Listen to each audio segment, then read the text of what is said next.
After the broadcast of Mobile Fighter G Gundam, it was time to go back to basics. The next Gundam installment would essentially be a return to form for the series, going back to its sci-fi war drama roots. This entry was going to be named Gundam Meteor, until Bandai wanted a transforming mobile suit. Thus came New Mobile Report Gundam Wing, also known as Mobile Suit Gundam Wing. Gundam Wing is a series that a lot of people, mainly Western Gundam fans, seem to remember very fondly, as it would actually be the very first Gundam show to ever air in America thanks to Cartoon Network's Toonami block. So whenever you ask a veteran Western Gundam fan about, well, Gundam, chances are Wing is the first that comes to mind. In fact, I noticed several of you comment on my last video talking about how you remember G Gundam thanks to Toonami. Returning for Gundam Wing were mech designers Hajime Katoki and Kunio Okawara, as well as Junya Ishigaki returning from Victory Gundam, art director Yusuke Takeda from Gundam F91, character designer Shuko Murase, and even director Shinji Takamatsu, who's worked on multiple entries in the Universal Century, as well as SD Gundam's Counterattack. Newcomers would include director Masashi Ikeda, who previously worked on Armor Trooper Votoms and Panzerworld Gallant, art director Masaru Sato, not to be confused with the famous Japanese film composer, known for his work on Detective Conan and Digimon, and the music would be composed by the legendary Kao Otani of the 90s Gamera trilogy. The story would be written by novelist Katsuyuki Sumizawa, set in After Colony 195. 5 scientists divide and conduct a plan called Operation Meteor to fight the oppressive United Earthsphere Alliance and the Organization of the Zodiac, or Oz for short, with 5 mobile suits dubbed Gundams, made from a rare element called Gundanium used to create their alloy. Each Gundam is piloted by a young trained soldier. Hiroyui pilots the Wing Gundam, Duo Maxwell the Gundam Death Scythe, Troa Barton the Gundam Heavy Arms, Quatre Winner the Gundam Sandrock, and Chang Wufei of the Shenlong Gundam.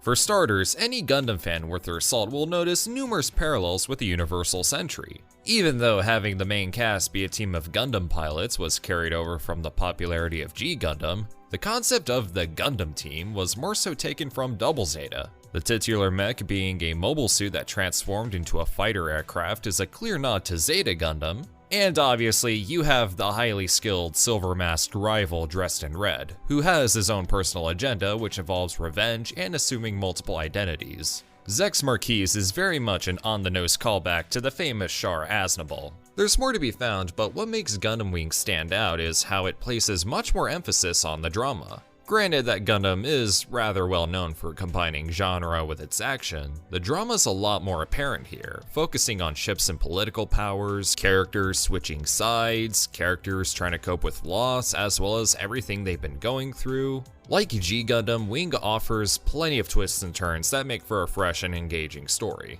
With that in mind, I've heard a lot of people complain that the characters in Gundam Wing are either too boring or too edgy. Considering how heavy-handed the show can get, the character interactions do come off as pretty natural in that sense, and each of the characters do have differing personalities from one another. Hero is very stoic and reserved, Duo is a wisecrack who's had his share of personal trauma, Tro is calm but calculative, Quatre is kind and humble but realizes that's his weakness, and Chang is Get out of my sight, you weaklings!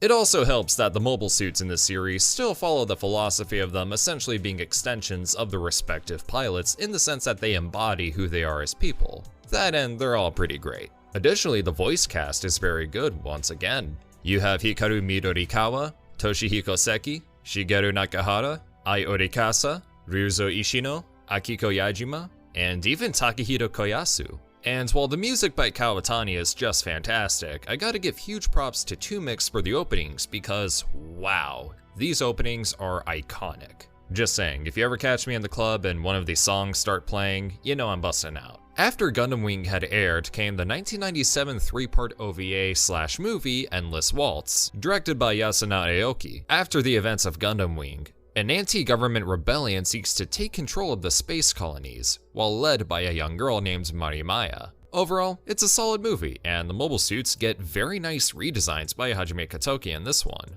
All around, Gundam Wing may not exactly be everyone's cup of tea, but I found it to be a very enjoyable and worthwhile entry in the greater Gundam multiverse, one that is quite deserving of its status. You got great action, sweet mobile suit designs, some very interesting drama, memorable characters, absolutely bussin' opening themes. I say check it out.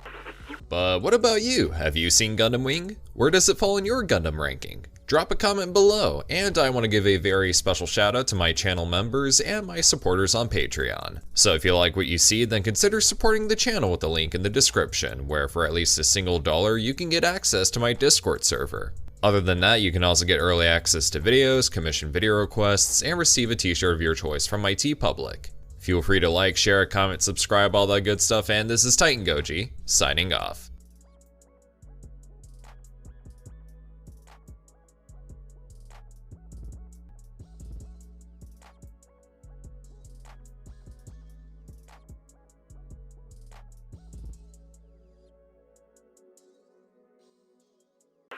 Did you know that if you put Zex and 9 together, you get 69?